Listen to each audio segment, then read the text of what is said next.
Right, good day to you. My name is Fred Oakman, and as always with me today is Mr. Jake Peters. We are PS This Is Awesome, a PlayStation podcast, and this is episode 329. This is a show where we share our feelings about the current state of PlayStation. So, before we get on with the show, I want to invite you all to subscribe to our channel on YouTube, which is youtube.com/PS This Is Awesome. And if you want to make fun of our trophy list on the PlayStation Network, you can find me at anchorlist_81 and Mr. Jake Peters at JakeSaw01. I will also say that you should subscribe to us on your preferred streaming platform as well, which I don't put that in there for whatever reason. And you can write us at psthisisawesome@gmail.com. And most importantly, don't forget to share the show with your friends. Make sure you leave comments, rate the podcast as you see fit. We're a video podcast as well, so if you're only listening to us, you can watch us have this conversation on YouTube, youtube.com/PS This Is Awesome. Make sure you are subscribed to that so eventually we can make like a nickel off of all of our listens and views. But for new and or long-time listeners, if you really want to support the show, we have a Patreon, and it is a $1 per month level. It's called the One and Only $1 Club. Go to patreon.com/PS This Is Awesome, and you can sign up and be a $1 patron of our podcast, and we will mail you a free die-cut vinyl sticker in the mail, and we'll give you a shout-out on our show for doing so as well. So with that out of the way, Jake, how are you this beautiful Memorial Day Monday? I would say, I guess you could say that it's beautiful. It's like the weather is in a very unusable state right now. It's in flux where it's like, it's nice, but it's also windy, and it also it sprinkles for like 5 minutes at a time, like every 10 minutes. So, and then like the sun is coming in and out. It's very weird. It's like we're getting, it's almost like we're getting like accelerated weather or something like that. It's really bizarre. I was outside a little bit earlier, doing some stuff on my pool, and it just like wasn't pleasant outside because It's kind of windy. I don't want to say it wasn't pleasant. It's because it was like the weather felt volatile, if that makes any sense. I don't really know how to describe it. Like if it was like, oh, it's just kind of chilly, like I can deal with it just being kind of chilly. But then it would be like the wind would stop blowing and the sun would peek out, and it would be kind of warm for a second.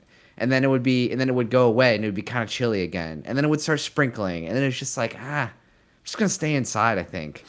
Yeah, I got stuff I could do outside, but I don't know. Other than that, I mean, it's been a very busy holiday weekend. I've just been going nonstop, basically, since, I don't know, seems like a week ago, because it all started with our, we played that show on Friday, and I've been out of the office doing on-site work all week, so, but nothing really crazy to say. Played my first round of golf yesterday. That was kind of cool. Other than that, just staying afloat.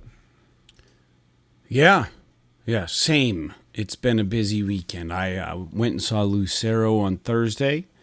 We played on Friday. Saturday, I had a Hero Quest bash. We did a double quest, which was a lot of fun. Sunday was my birthday, and I just played the Edinburgh Sunset Grill. Today, we threw a surprise birthday thing for my father. And, yeah, I mean, I'm just home, and I needed a reason to get him out of the house to surprise him, and I bought a laminator, which is kind of hilarious. But the Michaels, the store, had some really good Memorial Day sales, so I picked up this laminator. And you're probably thinking, well, what the fuck, Fred? Why do you need a laminator? I'm not in school anymore. I don't need to laminate like things like charts and stuff for presentations. But if you're making custom cards for quests or for expansions, I bought a really nice printer that prints really good flyers, posters, and it also can print on like 110-pound cardstock or even thicker. And it saves you from making custom shit for your quests, from having to mail it off and have it professionally printed, because I can just print on fucking cardstock. I don't have to like glue cardboard backs and shit to it. I just buy really thick cardstock and my printer can take it. And then I just fucking laminate it now. And it looks nice. And it serves its purpose. The thing with cards, making custom cards, like if you're doing like a random deck to pick from, like random dungeon encounters, or you're doing random treasures, as long as the entire deck looks the same, it doesn't matter if it's professional or not, because you're not going to be able to identify the cards. You know, it'd be different if you had like, well, here's the set game cards that came with the game, and I'm going to just pepper in like 10 random fucking cards in that deck. And, you know, because you're going to know which ones were the custom ones, because they're not going to be exact. But as long as you're using only homemade cards, doesn't matter. You know, you don't have to pay an arm and a leg, especially if you have the shit to do it with. So anyhow, I'm excited about it. I did laminate 4 character cards for Cursed City. And White Dwarf do this thing, not to get on a tangent. They make... Games Workshop has a publication called White Dwarf. Games Workshop releases games, and then they support those tabletop mini games with updated heroes and updated bad guys. But those updated heroes and bad guys have stat sheets for that specific game. So in order to get the stats, you almost have to buy the magazine, the issue that they give you the stats on, and then you have to fucking copy to like a PDF, and then you have to fucking print it off yourself and make it look like the rest. But they also have, in White Dwarf magazines, punch-out cards that look exactly just like the fucking game. That you just, boop, you punch out and you have the card. And it works perfectly. But like, not for Cursed City. Oh no, they know the fan base is so die hard that we'll do all the rest of the legwork if they just give it the fucking graphics in the magazine, and we'll just copy it and make them ourselves. So anyways, I did a couple character cards for that game, which are fine because they're just character cards. They just sit in front of whoever picks that character. So they don't have to be exact, but they look pretty damn good. They look great, actually. So anyways, I'm off on that. I got a birthday. I didn't get a whole lot as far as gifts go, but I did play a concert, and then I got some more golf attire. I bought some for myself, and I also was gifted some golf attire by my folks. But yeah, it was pretty chill, dude. There wasn't a whole lot. The big gift was Hero Quest, hanging out with a bunch of people, getting drank, and screwing off Saturday. So that was good. But nothing else. We are recording this on Monday, the 27th.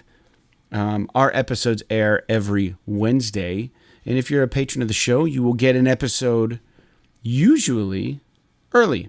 Usually our episodes go a little early. And that's good. And that's fine. And I'm excited about that. So you guys, give us $1 a month. We'll get you episodes before Wednesday every time that we can. Now, we are coming off of, I think we've made up episode 328 to everybody. This is episode 329, so we're back onto our normal running schedule. And, Jake, I don't really have anything else to say except for we should probably just talk about some video games. So every episode, for the listeners, we talk about games that we're currently playing. I have nothing written here, but I am still, if you haven't listened to the podcast lately, I am working on a game called Trek de Yomi, and I just haven't made significant progress in it to even really talk about it. Like, I'm just enjoying it. It's a 2D platformer. We got some games coming up. Darkest Dungeon 2 is coming out relatively soon for PS5, and then Space Marines 2 comes out in September, I think. So that's right around the bend at the end of summer. So I don't know, Jake. What about you? What are you playing? So I beat Animal Well. Mm-hmm. There's like shit to do that I didn't do in it, but I got like the credits and everything. I know there's more to do afterwards, but from my understanding, is like you can go pretty hard with this game with all the secrets and backdoor nonsense and everything that you can do. And I enjoyed my time with it. And I was kind of ready to move on, so I was able to finish that. So that was cool. That was a neat experience, kind of a nice little palate cleanser, a little 2D kind of combat free little puzzle romp. And then after that, I was trying to figure out what I wanted to play. I was kind of him-hawing around. I was watching some video on things. I updated Destiny 2 because we got Lightfall for free with PS Plus last month or this month or whatever you want to call it. And so I was like, oh, maybe I'll just jump back into that for a little bit. And so I jumped back into that for a little bit, and then I just realized, like, the shooting is fun and it feels great to play, but it's like I have no motivation to play when I'm playing it because I have no idea what's going on. Right, I don't know what I'm doing. I don't know what the story is. It's like you literally get just dropped into a world, and I'm just like, I might as well just run around the open world and shoot shit, because whenever I do a story, like a story mission, I don't know what the fuck is going on.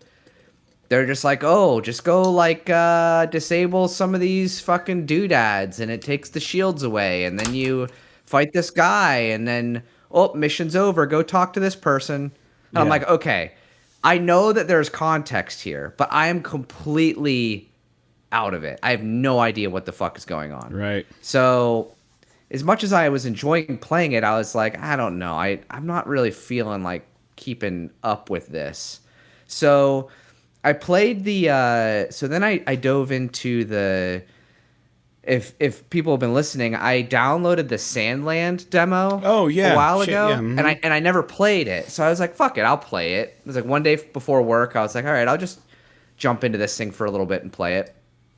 And I did, and it was interesting, but it was very much like there's just like this empty open world, and you're just kind of running around and kind of beating up these mobs. And maybe the demo was just really closed off and there wasn't a lot going on, but like your AI companions would say like the same shit to you over and over and over again. And it's like primarily vehicle-based combat, which is not like the most interesting thing in the world. And to me, there's something to this game, but I'm afraid that all of like the A level sort of PS2, PS3 energy kind of jank to it would throw me off from wanting to play the full thing. I could see myself maybe if this was on PS Plus, or if it was like deeply on sale or something like that, maybe giving it a try. Mm-hmm. But it's got really neat cel-shaded graphics. I mean, obviously Akira Toriyama did the art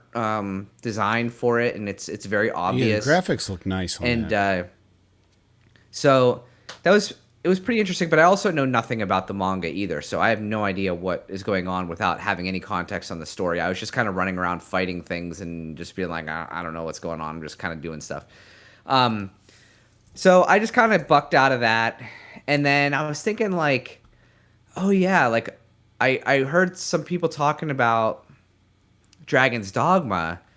So I was like, oh, I'll check on that. So I watched like a bunch of reviews on Dragon's Dogma, and I just kind of realized based on the way that they were talking about the game that it probably wasn't going to be for me. Okay. And I can't even really describe why. I think it has a lot to do with like this, like, it's very, I don't know. I don't really know how to, I don't know how to put it into words, but it just didn't seem like something that I would be all that interested in. Maybe if I got it and I was playing it, I would really enjoy it, but it's like an open world game, but there's no fast travel, and like it's very like the combat is deep, and you have like all these companions, and there's all this shit that goes on, and it seems like a very cool game. Oh, one of the things that was a big turnoff for me is it's 30 frames max. Like, and even in a lot of areas, it dips below that, and that doesn't really appeal to me. And so finally, I was just like, you know what? Fuck it. I think it's time. And I bought and installed Stellar Blade. And so there we go. So I've been playing Stellar Blade the past couple days. I've only put about maybe 3 to 4 hours into it. I got through like where the demo ended, and I got like maybe another hour or two past that. And this game is really fun. I really like it a lot. Is it good? And what's that? Is it good? Yeah, I mean, the combat is tactical and you have to be thoughtful about it, similar to a Dark Souls kind of experience, but it's not nearly as punishing. And so like a big thing about it is parrying, and it allows you to build this like boost gauge where you can do these beta special attacks and like all this stuff, and it's very flashy and stylish. And Eve has like this ponytail that flies all over while you're fighting, and like it's a very stylish game. The enemy types are really kind of gross but very cool, like very neatly designed. And the voice acting and stuff is kind of like, meh, whatever. I mean, why is this Asian chick sound like a British girl? I don't really know what that's about. But the story is kind of like one of those things where, as of right now, it's interesting enough to keep me moving along. But what's fun about it is the gameplay. The combat's really fun, and moving through the world and like the visuals and everything, the style is very cool. So, and my understanding is that the farther you get in and the more the game opens up, it gets even more and more fun as you go along. So I'm really looking forward to moving forward with this game, and I'm really enjoying it. I was talking back and forth with my brother a little bit about it earlier, saying that because he has been into some of the Souls games and stuff in the past, which is very tactical style combat and stuff, and he had mentioned that he's not really into like it's hard for him to get into like super Japanese games. And to be fair, this is a Korean game, but it's same part of the world. It has a lot of that style, but not a lot of the tropes, like the dialogue and the weird like anime shit. Like, at least so far, it doesn't have a lot of that. It seems almost seems like it's a very Asian, like Korean styled game, but a lot of the systems are sort of cut from like Western action games with a little bit of that like From Soft sort of sprinkled on it, in terms of like the rest areas and like the reviving enemies and the tactical combat. But it has like these Western sensibilities where it's like, oh, you have a basic like skill tree, and you have just a few different types of gear that you can upgrade and stuff. It's not like overwhelming. There's not all these like super deep menus like you would see in a JRPG. And so far I'm really enjoying it. Since it's been kind of the weekend, Sarah's been watching me play it a little bit, and it's like kind of one of those games. She just like rolls her eyes when I play it, because it's just so I've been calling it the TNA simulator. Yeah. Because it's just literally, boobs and butts. But like when you're playing it, like you're in the combat and everything. It's fun, yeah. Like it's not like you don't even really notice it. It's not like you can't sit there and concentrate on the enemies and like fight and like stare at her butt the whole time. And one of the things I like about it is that even though like, yeah, say what you want about that aspect of it, like the gear that she has on with like the ponytail and all of the flowing fabric and everything, and like the way that the character is designed, with the animations that they come up with in the combat, it's really cool looking. Like it's super stylish. So, I don't know. I think a lot, like I totally understand why this game is getting a lot of hype and a lot of praise, because it's really fun, and I'm super stoked for this South Korean developer that's never really made a single player console game before, because this is kind of seems like a banger for them. I will say my one beef with the game, and this is very minor, is that the enemies and like chests and all this other stuff, they like pop out like resources and things you can pick up. Well, you don't just pick it up when you walk over them. You have to hold down the R2 button to pick stuff up off the ground, which I think is super annoying. Like, it would be one thing if it was like, oh, you dropped an item and you have to walk over to it and pick it up. But it's like, no, it's like gold and like freaking, random crafting resources and like all this stuff that's just like sprinkled like little colored blobs all over the ground. It's like, just let me walk over it and pick it up. Why do I have to hold down the R2 button and potentially miss some of this stuff? But I don't know. I mean, that's a very, very minor like UI nitpick that I have with it. Other than that, I mean, the game runs great, plays great. It's a lot of fun, and I can't wait to play more of it. Yeah, dude, that sounds awesome. I will say just like one like final little like blurb for my game section is that I did install Hellblade 2, but I never started it because I didn't have the time to. And then I started watching a bunch of reviews on it.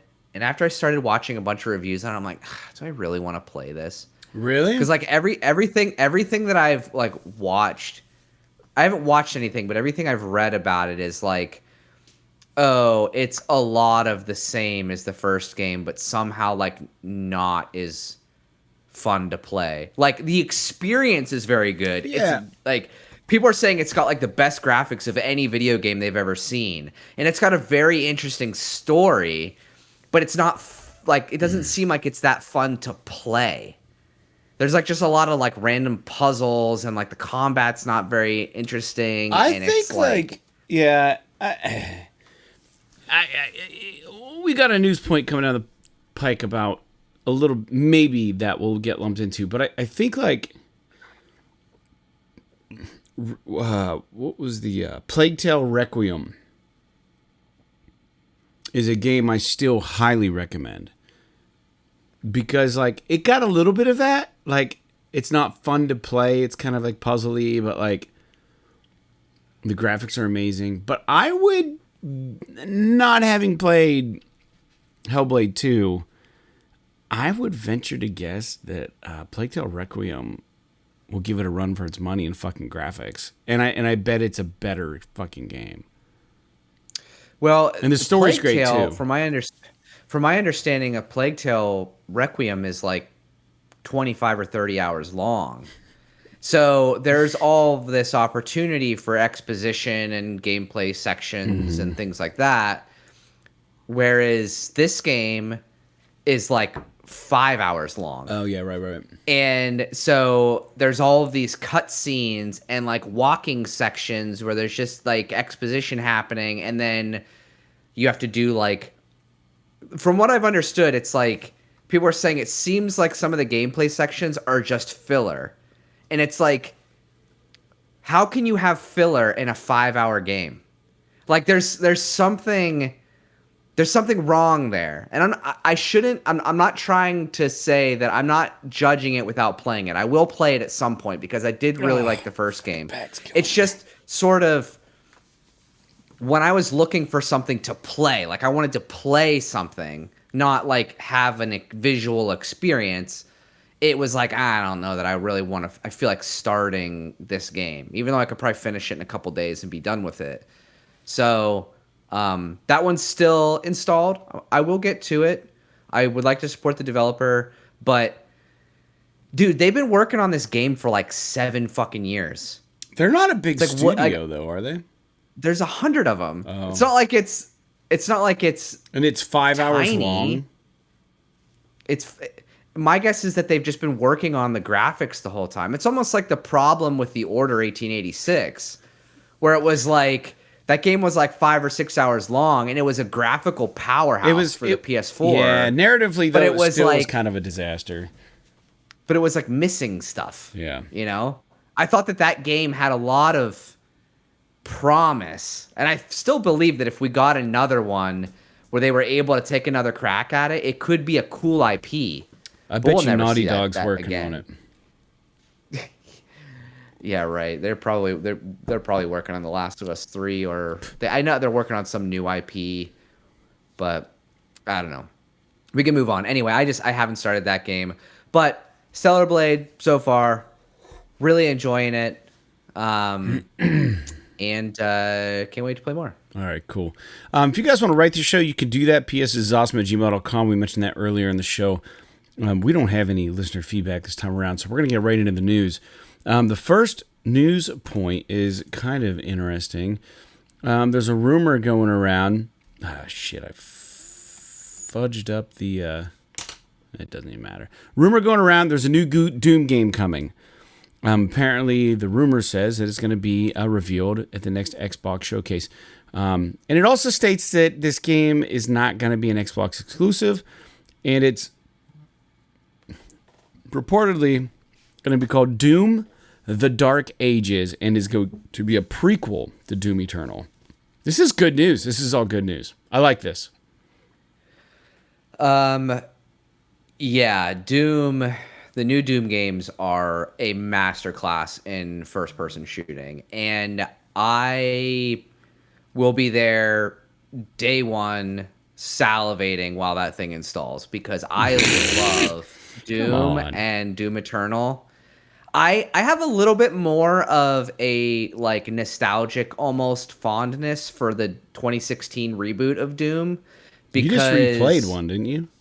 Or was that Wolfenstein? Wolfenstein. Okay, was what sorry. I did. I get those two fucking confused all the time. Go ahead. Yeah. But I would say that Doom Eternal is the better game, for sure. So I'm really excited for this to come out. I mean, the story is like, whatever, who cares? So I don't really know what being a prequel really means to this. Like, is it a prequel to Doom Eternal and Doom 2016? Or is it just like, is it between the two? I guess we'll just have to wait and see. But there is rumors that this is going to be revealed at like QuakeCon this year.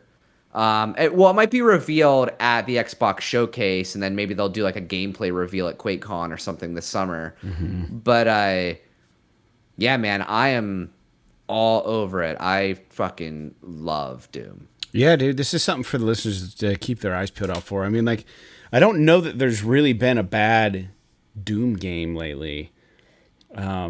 Since 2016, I mean... Well, they could be argued that Doom VFR wasn't great, but it was a virtual reality game that actually was pretty effective with the PSVR 1, which is crazy. Dude, they should reboot that for VR 2. I'd be so fucking or port it, because that would be really cool with the Sense controllers and everything, and you could actually move around, and like that would be really fun. I did play that, and I have it, and I didn't think it was that bad. It was just it was hard to play with the Move controllers, and you kind of had a lot of screen door effect going on because the VR1 couldn't really handle it all that well. They did something cool, though. They implemented a VR specific mechanic, which is when you would warp through enemies. Like, they were like, what is the biggest weakness of VR? And they were like, how do we turn that into something really fucking dope? And they figured it out. But, so props to them. But yeah, I'm just for playing devil's advocate, I think that the audience can maybe argue that that game wasn't exactly a fucking banger. But I mean, I'm sure it was the weakest of, because they also re-released Doom 3. They did that BFG edition, which was on PS4, which I still haven't played. I need to go back and play that at some point. But that's a very different game compared to like the other Dooms. It's much more sort of horror. So I'm I don't know, man. I love Doom. So no matter what, I'm probably gonna play this. Yeah, no, I hear that, man. Yeah, I'm all in also. Moving forward, next news point. This one's really exciting, and I had talked to you briefly about this you were at my father's birthday party just earlier today. But Warhammer Space Marines 2 got a new multiplayer trailer, and after concerns voiced by gamers, Focus Entertainment said, "Hey guys, chill the fuck out. There's not going to be any microtransactions in this game." So good news, good move. The other thing is though, is like, could they have not just not commented and been like, here's the fucking game? Because if this thing fucking takes the hell off, and they're like, maybe we can do something like Helldivers did, which is like implement like microtransactions that are fair. You know what I mean? But not have anything exclusive. Then maybe Focus Entertainment might be shooting themselves in the foot by jumping ahead of this and saying no. I don't know. I am not really an advocate for microtransactions when they do exist. And if they do exist, I want them to be handled in a very fair, equitable way for people who don't purchase them. But this is still this is happy day for me. But I just wonder, like, they don't know what they have their hands on right now with this game. And if it takes off, I've noticed during COVID, a lot of people got into Warhammer shit.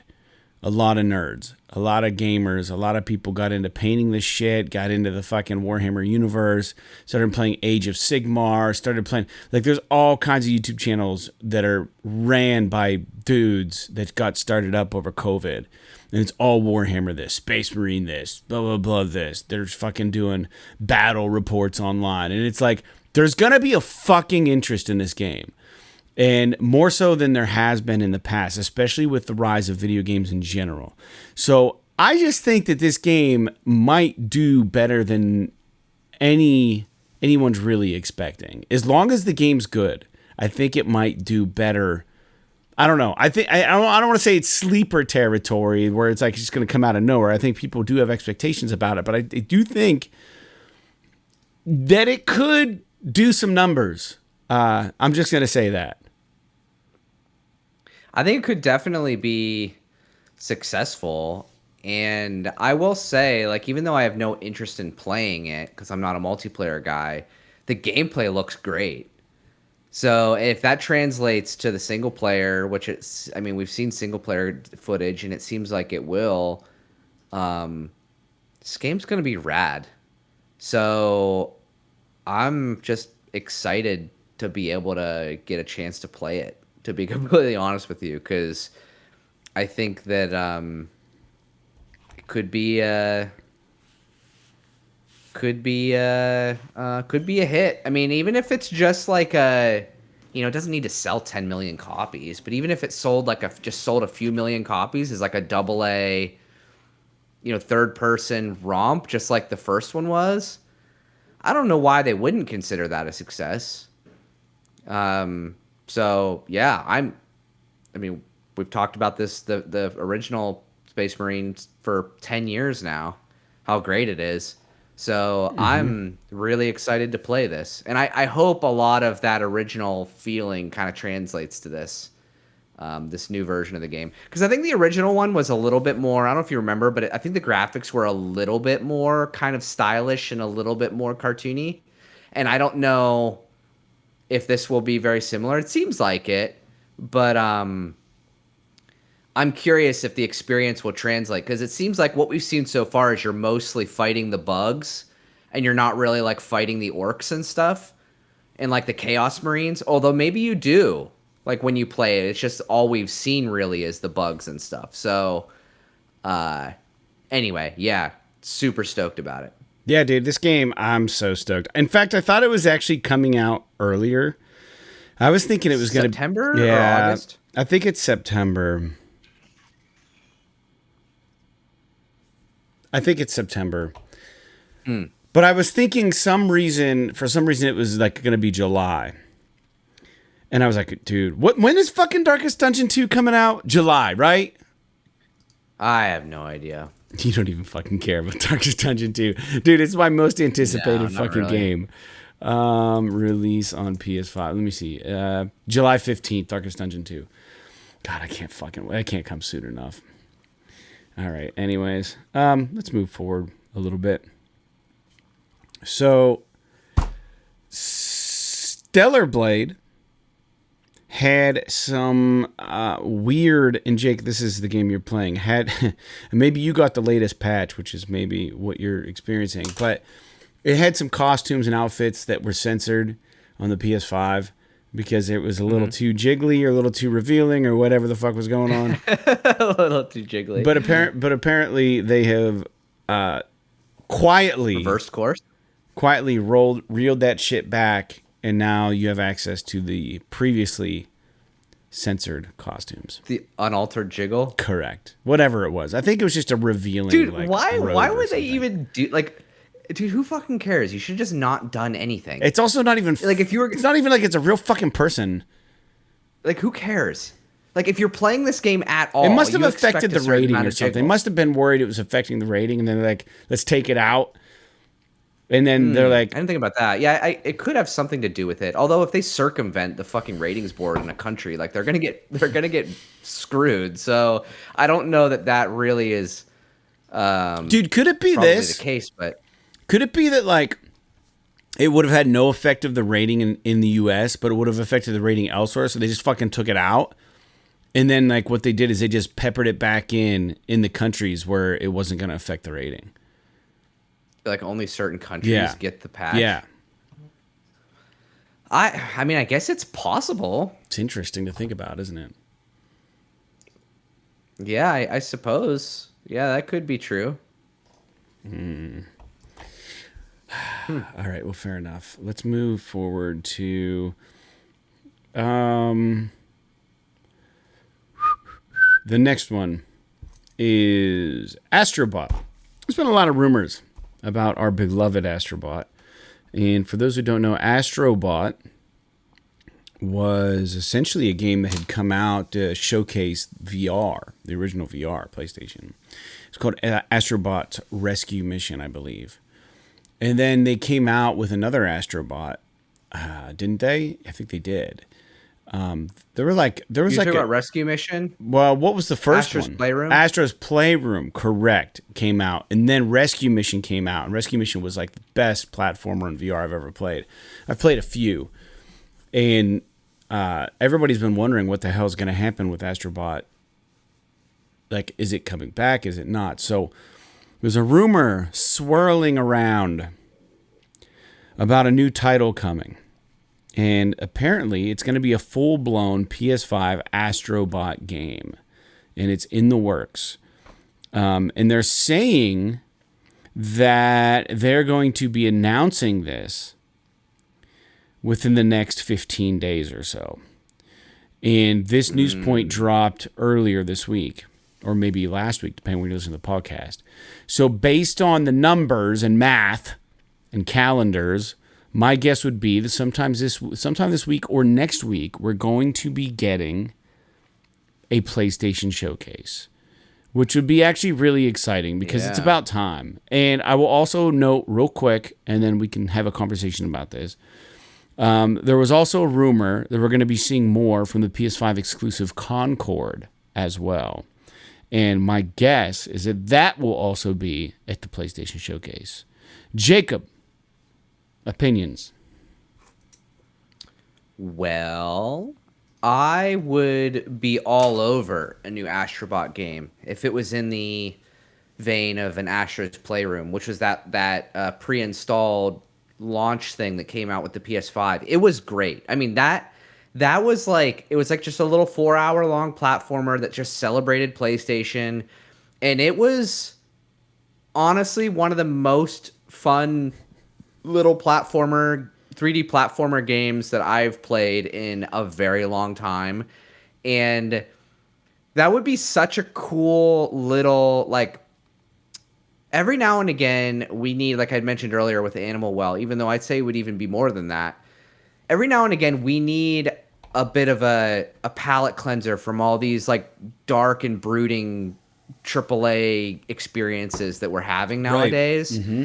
And I mean, even Stellar Blade being a, more of a stylish kind of third-person action game, is like all about the apocalypse and these like creatures demolishing humanity and all of this crap. And, you know, and then I'm, like I said, I was mentioning Hellblade, which is all about psychosis and, all this other stuff. Even, I don't know. So I am totally looking forward to just another Astrobot game where I can just jump in for 5 to 10 hours and just have fun, kind of bouncing around and it's probably going to have a little bit of humor to it. Maybe like it's kind of like Ratchet and Clank-esque, a little bit. They can, if they do like they did with the first one, they can really showcase a lot of the HD rumble and all of the neat stuff that comes with the DualSense controller. And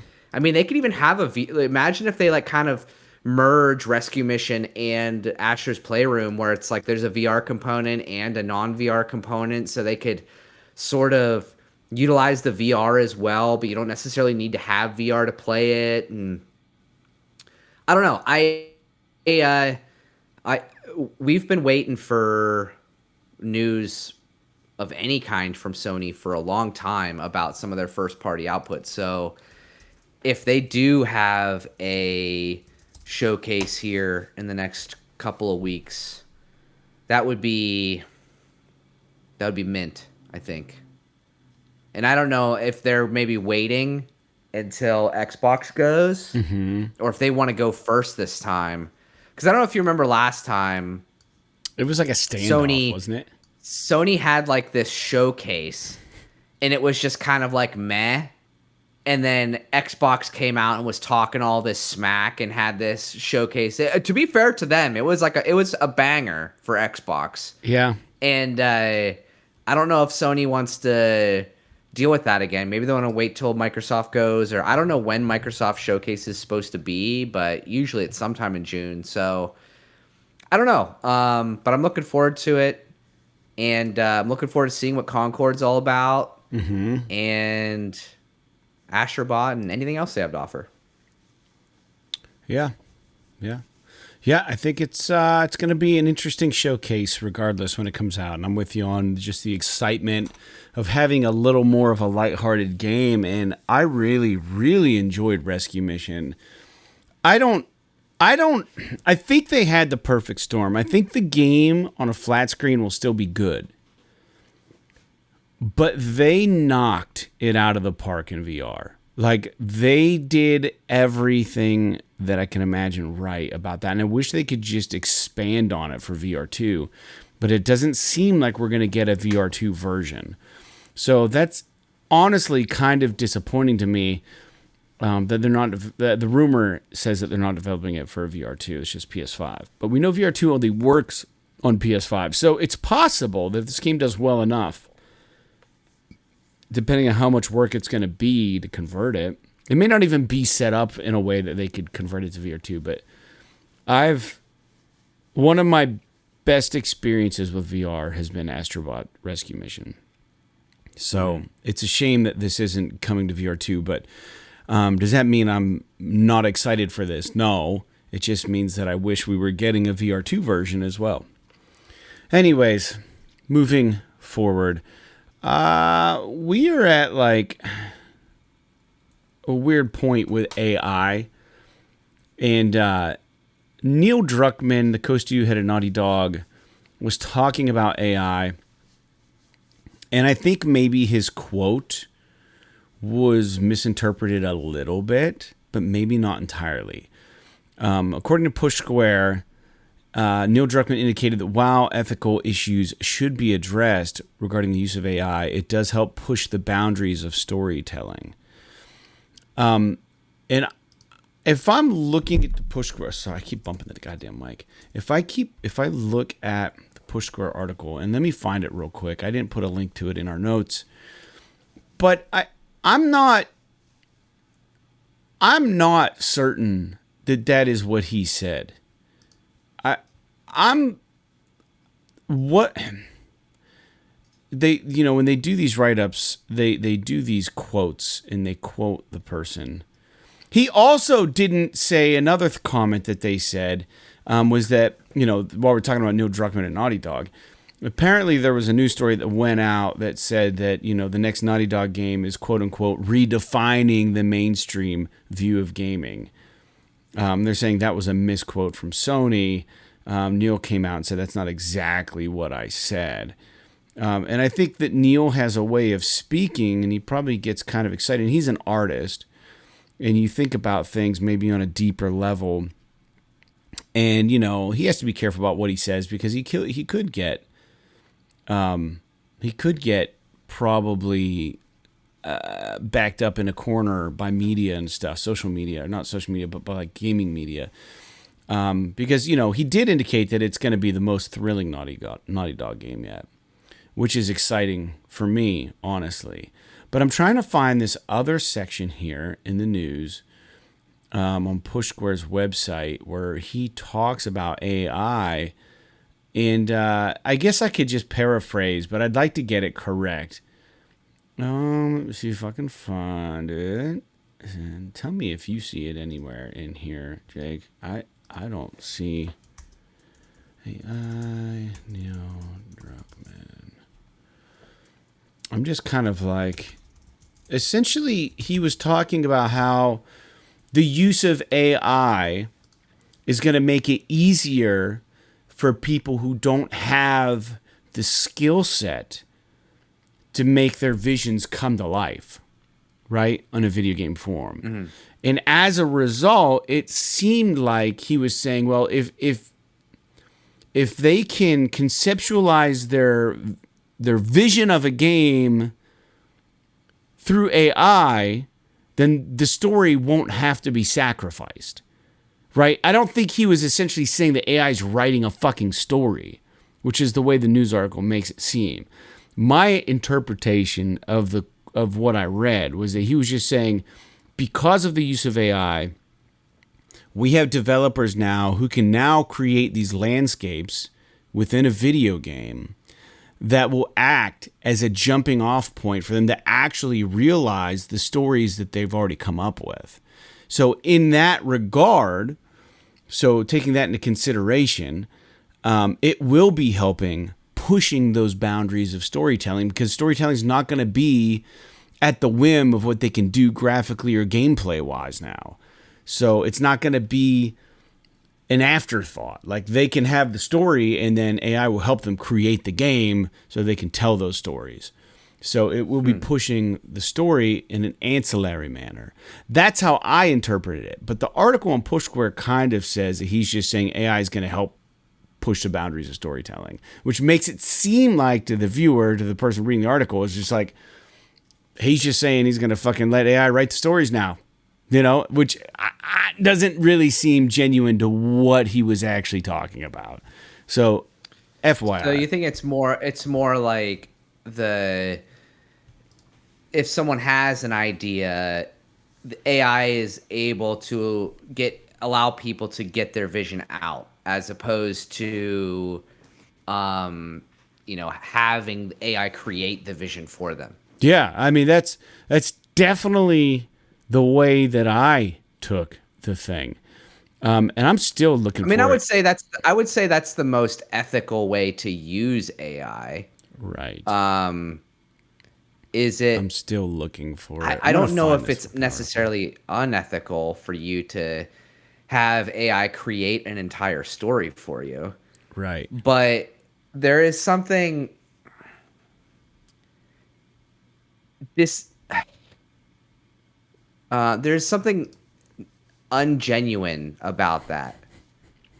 Like, it's like, here, the problem that I see is that it's gonna create an environment where games are just being printed like a fucking assembly line, and they won't necessarily have any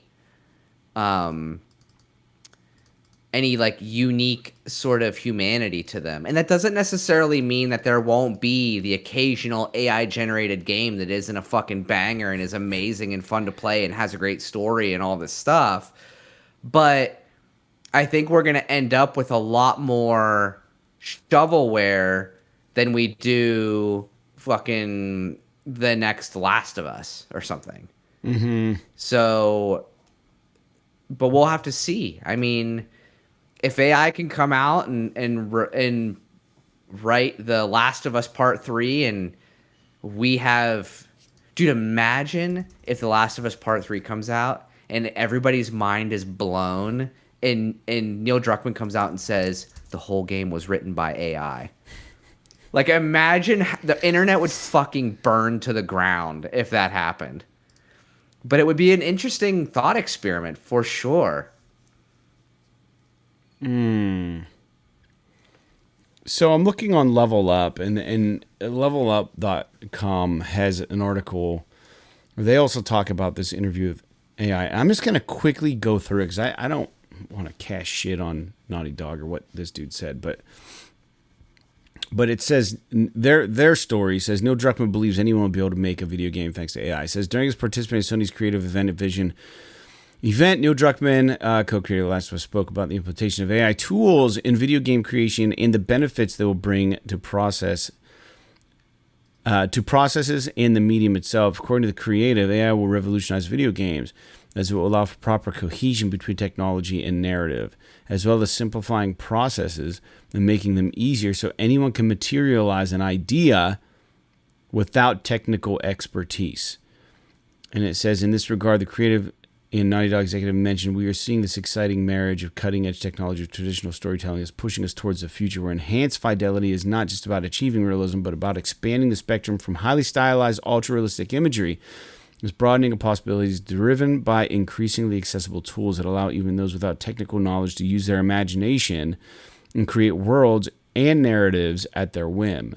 AI is really going to revolutionize the way content is created, although it poses some ethical issues that we must address.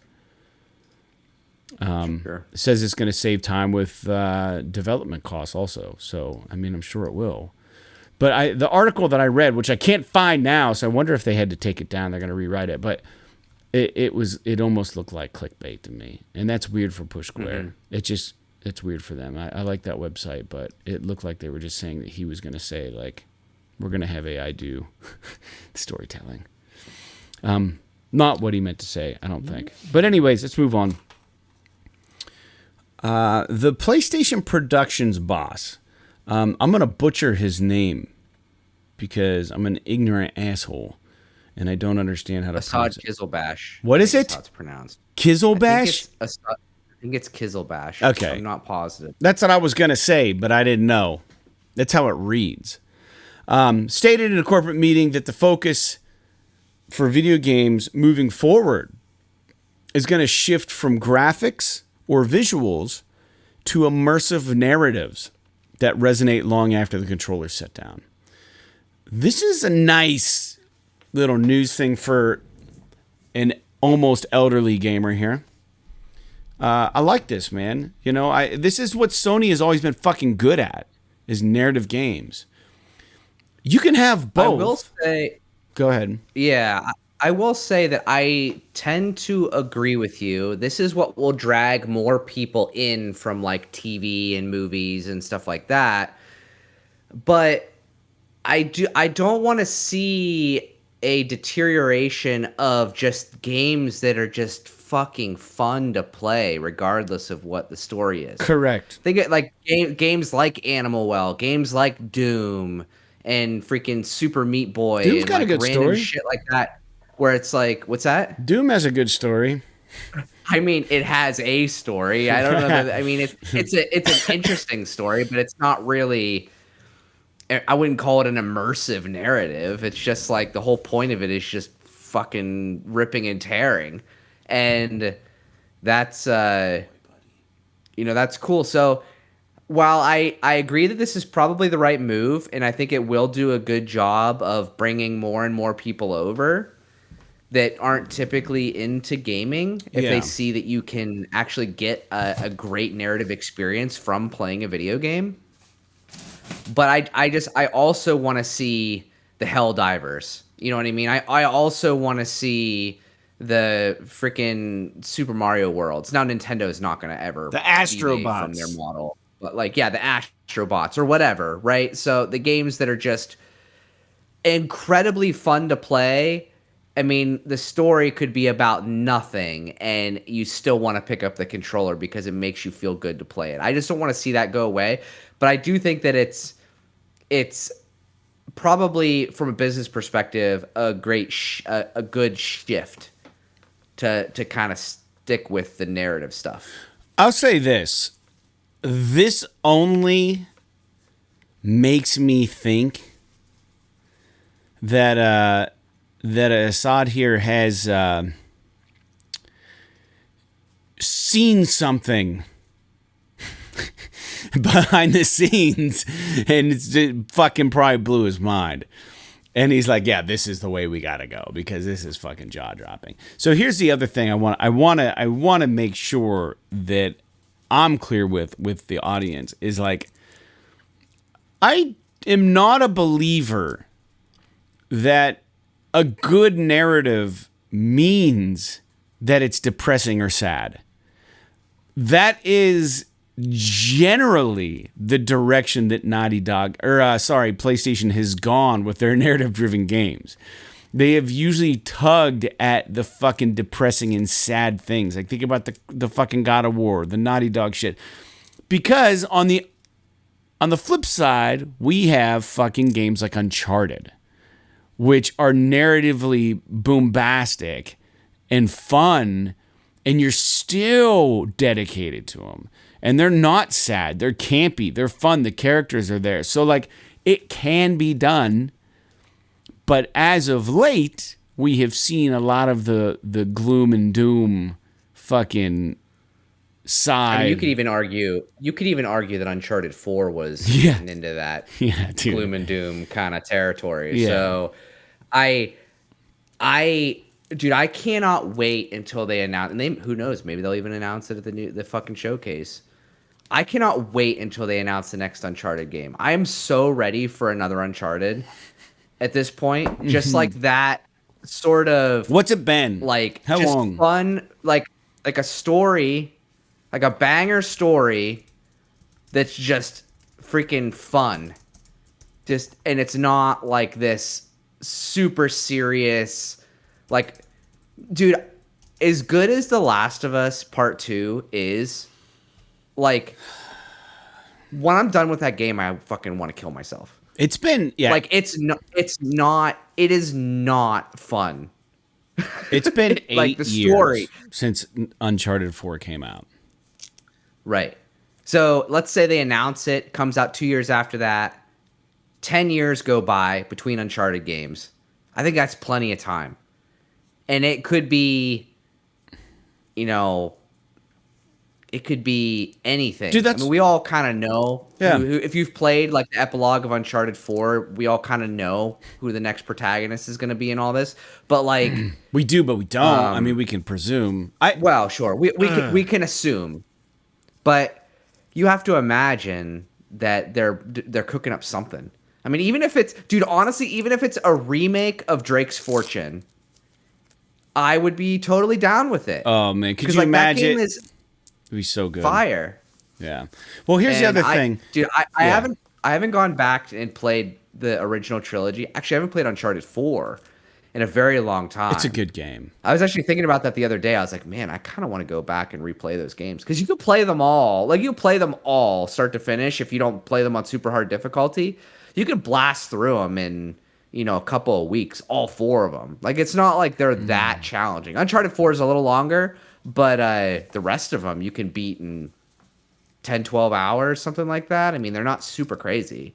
Yeah. So, anyway, I'm sorry. Cut you off. No, dude, I cut you off. But all I was going to say was that, like, having this discussion truly makes me still want the new Tomb Raider game they're working on. But it's going to be open world. So then it's like, well, should I get excited for Indiana Jones? And it's like, it's not coming to PlayStation, I don't think. And it's just like, what the fuck do we have to look forward to? Like, I want a linear adventure game that's like high budget. Yeah. Yeah, I know. Space Marines 2 might fill this gap a little bit somehow.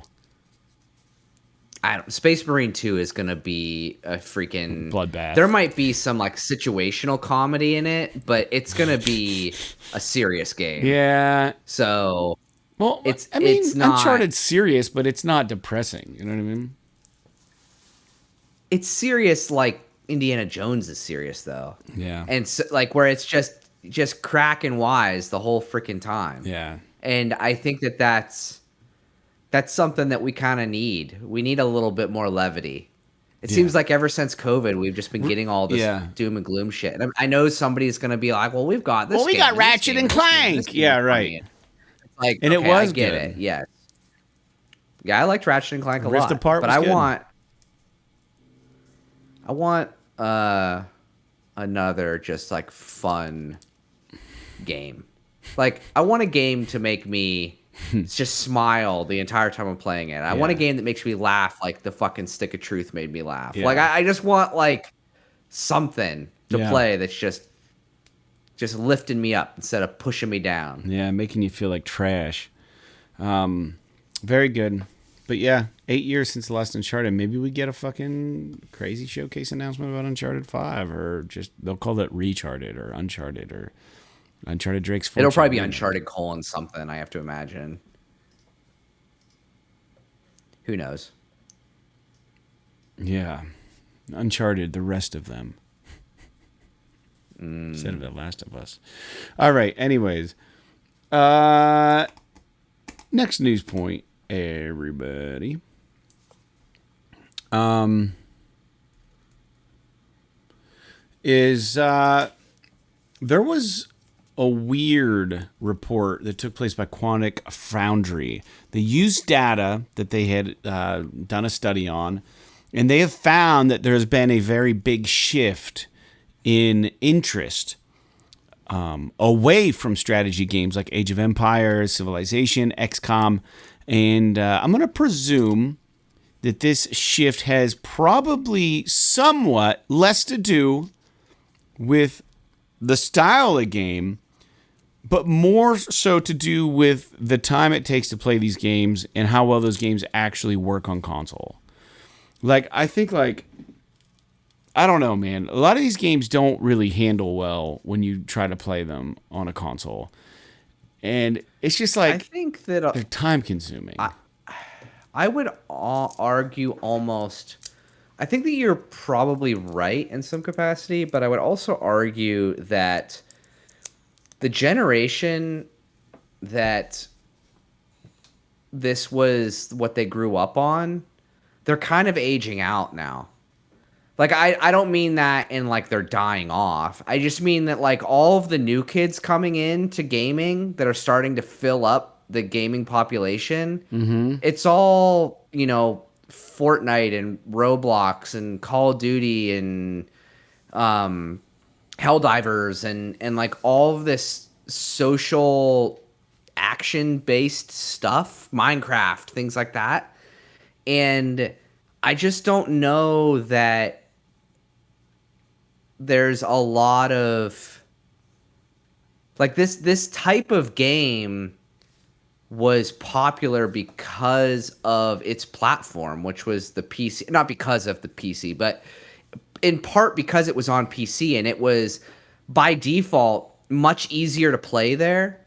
Sort of going into your kind of concept of playing strategy games on console is a little bit difficult with a controller, but you know, games kind of evolved from these text-based adventures and spreadsheets and all this stuff into like these more visual strategy style games to RTS games like StarCraft, into, you know, 4X games like Stellaris and Masters of Orion and all this crazy stuff.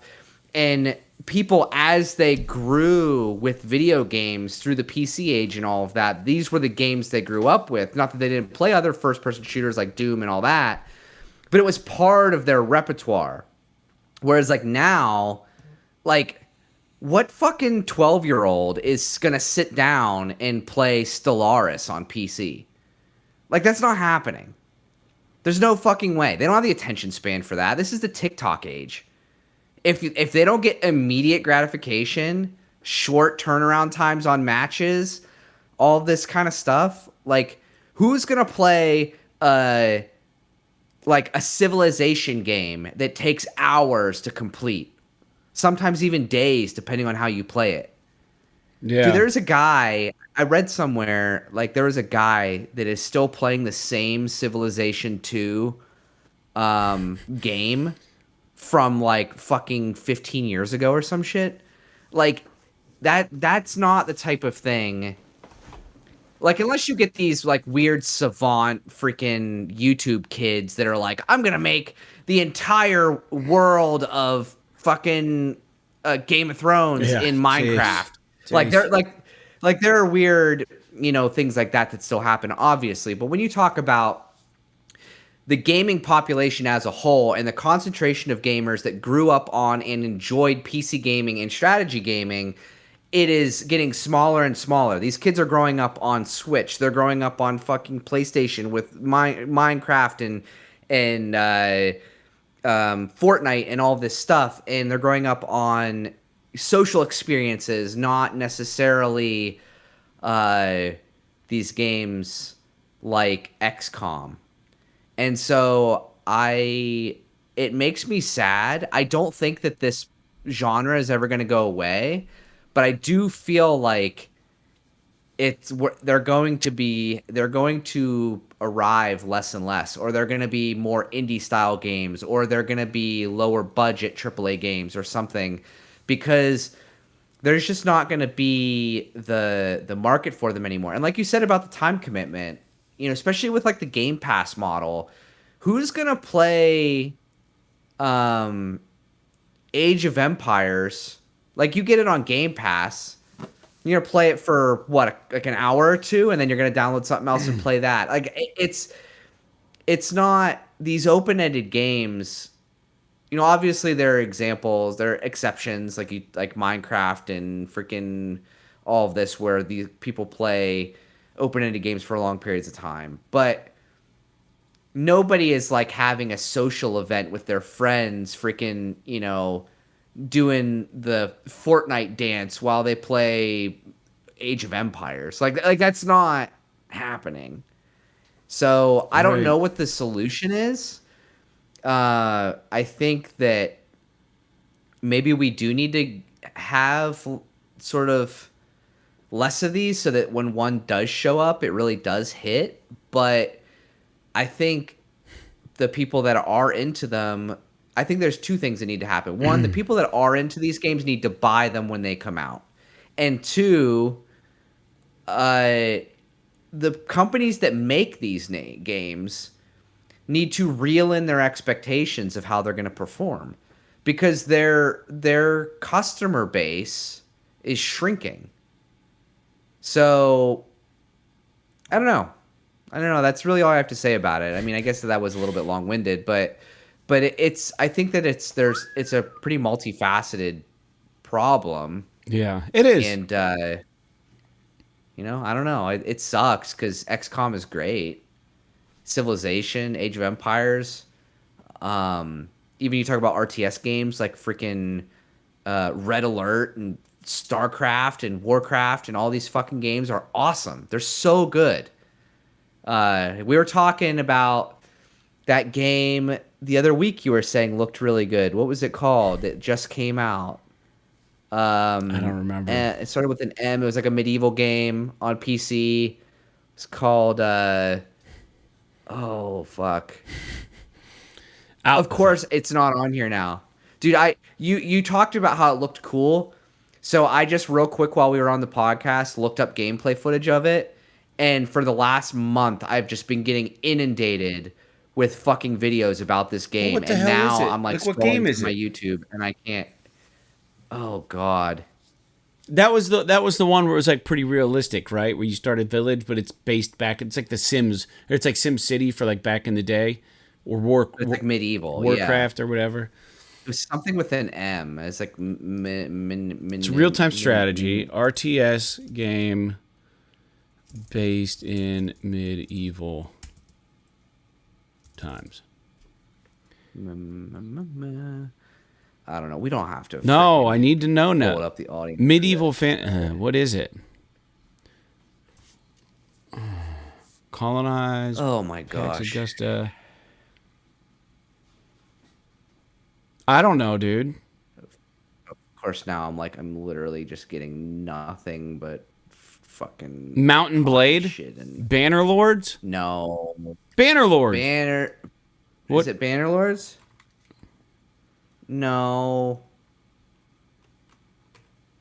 More. When did I bring this up? I was a few weeks ago. God, let's move on because we're just gonna. All right, we'll bore the keep audience looking. Here. If I, Just type in Yeah, like if I find upcoming it. RTS game. I don't even know if it's out yet. It is out, I'm pretty sure. All right. Anyways, this is how the podcast goes, folks. London Studios is shut down.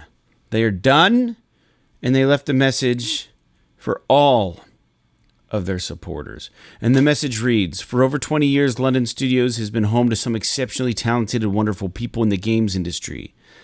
As we close the doors and all go forward to new adventures, we want to say a heartfelt thank you to all of our past and present players and colleagues who have supported us over the years.